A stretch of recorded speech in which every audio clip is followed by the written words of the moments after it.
podcast host, Charlie Brixton, and welcome to another episode of Getting to the Pussy. Yes! Hans, I'm on 1,000 and I live! Finally, I have a Friday where I am my fucking self. Y'all know, these past 3, or maybe y'all don't know, but these past 3-4 weeks, honey, it is so nice to wake up in the morning and not jumping on a plane because of an emergency. Or a funeral, or like, God knows, can I jump on a plane for a hot man or a $10 million deal, for God's sake, shit. But it's nice to wake up. I feel like I finally have a normal morning and I am in love. I'm so fucking happy, y'all. I woke up, I meditated, I worked out, I drank my herbs. I'm like, oh shit, but don't get it twisted. I am still eating whatever the hell I want. You guys know I lost my grandmother, so I'm still in grief. Honey, I am like, oh yeah, I'll have that slider. Sure, I'll have that ribs. What, Georgia sausage? I'll have 2 of them sausage sandwiches. Chat, why the hell am I eating sausage sandwiches? I know! The only thing that's holding it together, thank God I fast. If you guys have never thought about intermittent fasting, I swear that could be the plug. Before intermittent fasting, honestly, I was a hot mess. I don't like to hear no. I don't like saying no to my goddamn self. I want what I want and I feel what I feel. And I don't like when anyone tells me what to do. So I felt like intermittent fasting was a wonderful way for me to restrict all the things I wanted. So I can still do everything, right? I can still eat everything. But I'm now within a restricted time. It's beautiful. I'll tell you guys, like, I want the ribs and I want the burgers, but it's something about after 5 o'clock, you're waiting all day to have that shit. And the minute 5 o'clock happens, honestly, all I want is a water and an apple. Then later on, maybe I'll get the burger or whatever. But it's been definitely holding me down with these weeks that I've been grieving and just doing me. Another thing that I've put in as a reserve, and use me as an example. Hell, use yourself as an example. You know when you go through shit. When you can have bad periods of time and maybe you were on like a really good regimen, like you worked out all the time, you ate well, and then something happens and then it throws you off. You get sad again. And that week of being thrown off easily turns into 2 weeks. It turns into 3 weeks. It turns into a year. I used to be a professional at that. You wake up 1 week sad and a year later you're 50 pounds heavier. And you're like, fuck, how come I didn't stop myself by that 3rd month? It's hard. So in order for me to counteract that, because I'm smart and pragmatic, I decided to add 2 days for the week of where I go raw. And when I mean raw, I mean raw. Not raw. Okay, no, okay, I'm just sorry. Okay, plant-based, where I'm just eating like smoothies. I'm drinking like smoothies, liquid, green, plant, juice-based, anything healthy. Put it this way, if it's from the ground, I eat it. If it's from the factory, I won't touch it. So anything raw that I don't have to cook these past 2 days, I had vegetable juice, like vegetable kale and apple juice, grapefruit, and a big-ass watermelon. I had like half of a watermelon yesterday and today. It filled me up. I didn't want a burger. It's nice. Today, I may have that burger. It's Friday. We'll see what happens. But you know what? I can still have it. I can balance it. And that is my, I say, offering to counteract what's happening. But, you know, y'all, when I went home, and I know the $1 million question, and did they talk about your weight? No, I didn't get any of that shit. I got, wow, you look good. You're doing well. The only thing that I got, of course, was, when you gonna have a baby? When you get married? My mom, this is so funny. She came to me and my mom was like, you know what, Charlie, it's okay. If you're a lesbian, I'm like, Mom, thank you for loving me regardless. I think she's been listening to a lot of Lady Gaga things. But I'm like, Mom, thank you for loving me regardless. I'm not a lesbian, but you know what? You never know if that woman comes with a strap and that 8-figure account. My mom is like, what's a strap? I was like, oh shit. I didn't have the heart to tell my mom what is a woman with a strap. She could find that out on her own time later. But yeah, awkward. So my auntie came and she's like, hey, when you gonna have a baby?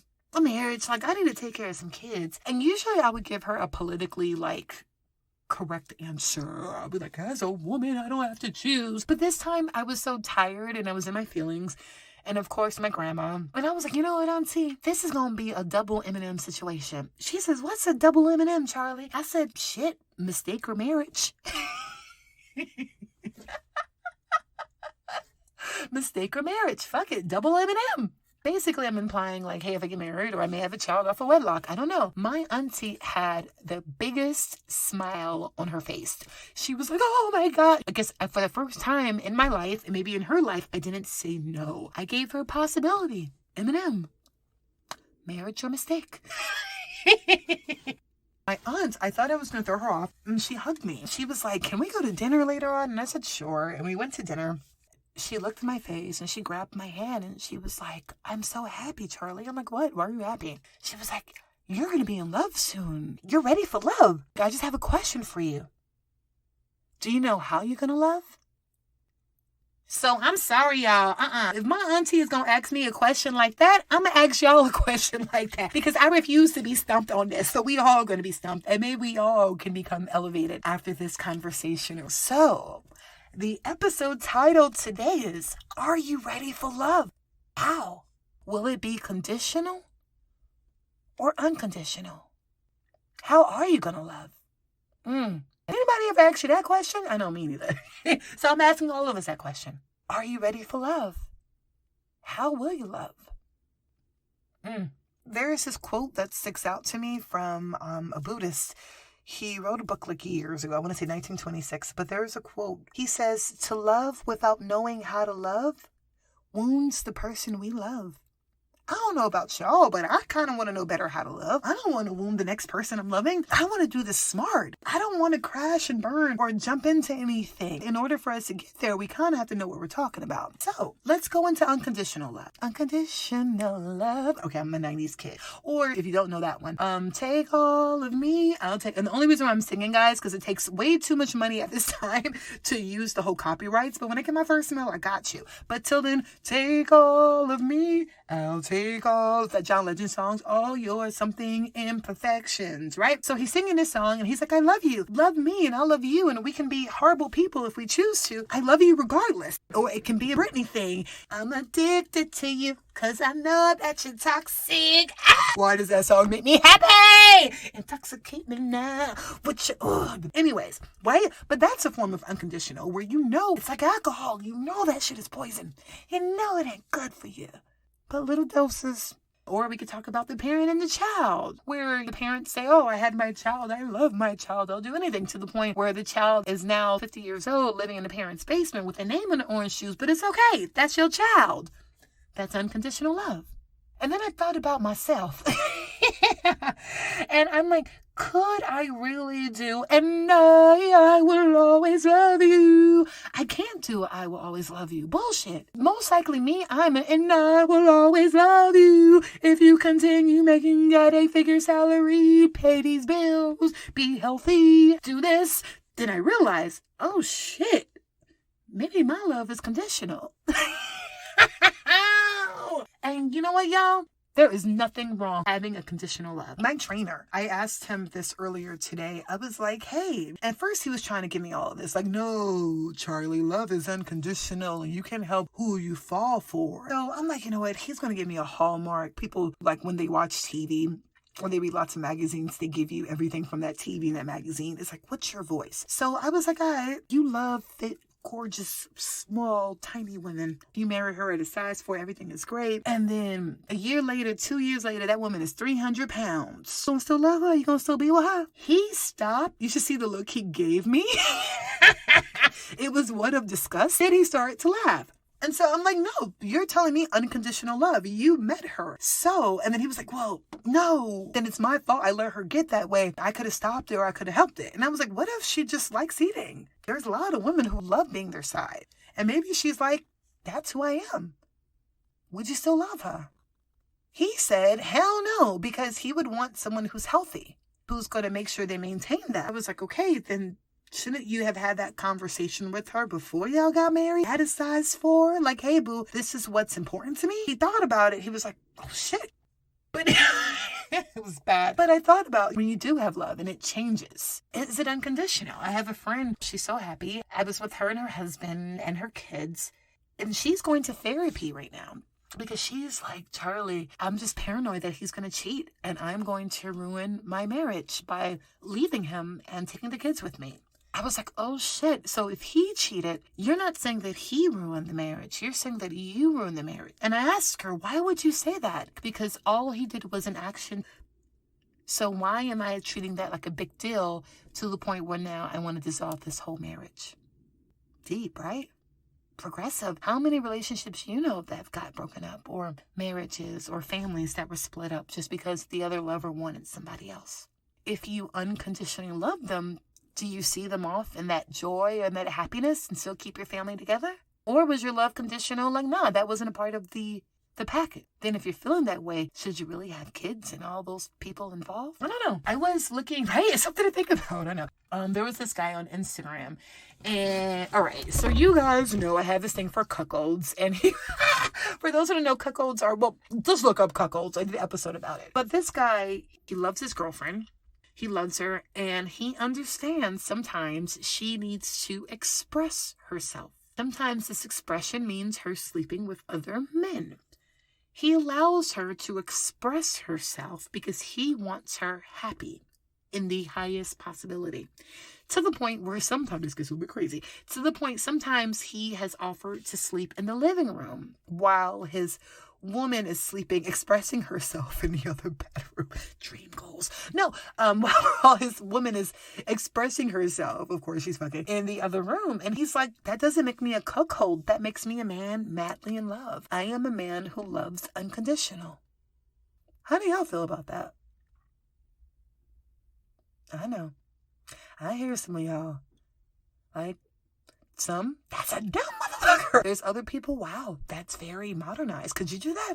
Could you, if your lover said, hey, I need to express myself and I need to do this, could you do it because you love them and you want to see them happy?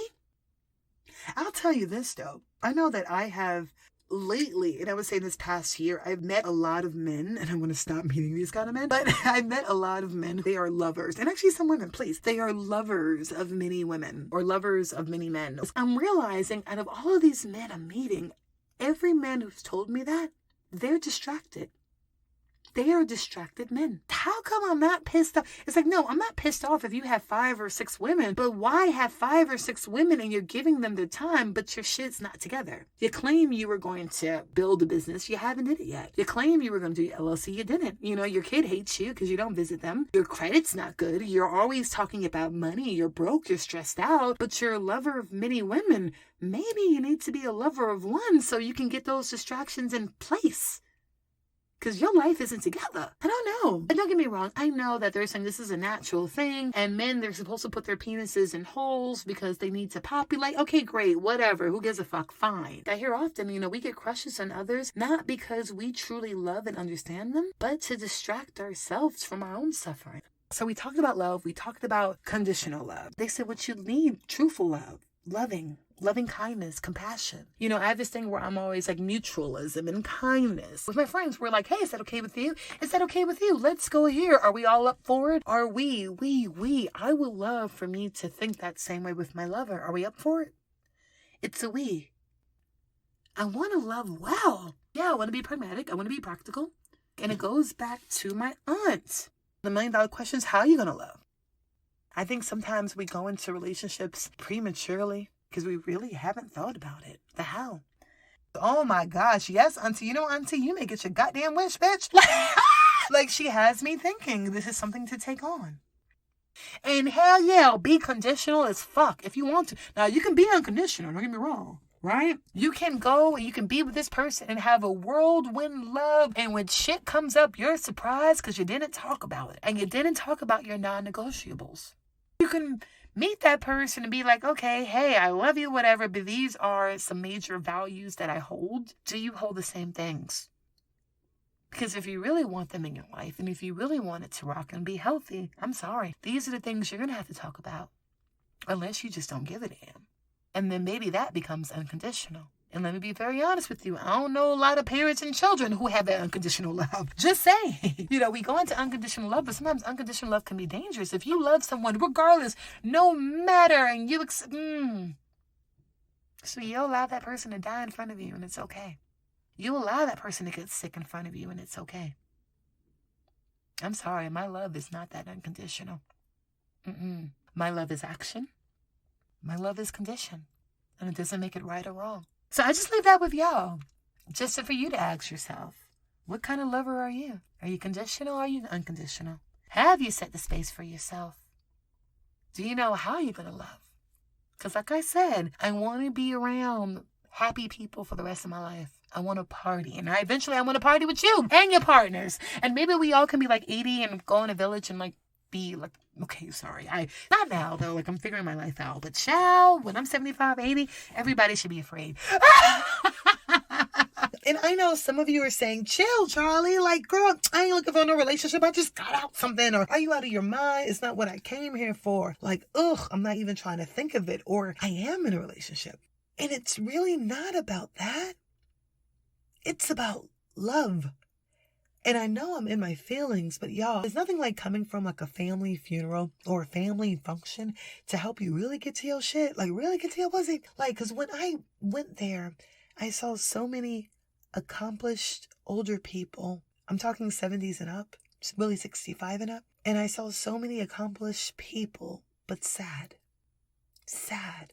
I heard so many stories of why I don't talk to this person or why I got divorced or this. And I heard a shitload of regret. So, I'm going to leave you with a metaphor for those, because you know what? Love feels good, man. Love is love. It feels good to love someone, to have someone, of course, love you back. Actions of love.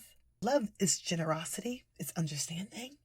I'm sorry, y'all. And in times like this, the world is great. The world is abundant. But you know what? The world needs more love. You need more love. So I'm going to leave you with a metaphor from that Buddhist monk I was telling you guys about. His name is Nhat Hanh. I apologize if I said it wrong. Nhathanh. Nhat Hanh. I looked it up and that was the best I can do. But here we go. If you pour a handful of salt into a cup of water, the water becomes undrinkable. But if you pour the salt into a river, people can continue to draw the water to cook, wash, and drink. The river is immense and it has the capacity to receive, embrace, and transform. When our hearts are small, our understanding and compassion are limited, and we suffer. We can't accept or tolerate others and their shortcomings, and we demand that they change. But when our hearts expand, these same things don't make us suffer anymore. We have a lot of understanding and compassion and can embrace others. We accept others as they are, and then they have a chance to transform. It's about you. It's about you expanding. Fuck, y'all. And that's how you get to your pussy. Yes! Oh, I love y'all. Oh, baby. Ooh, let's talk later in the comments. Talk to y'all.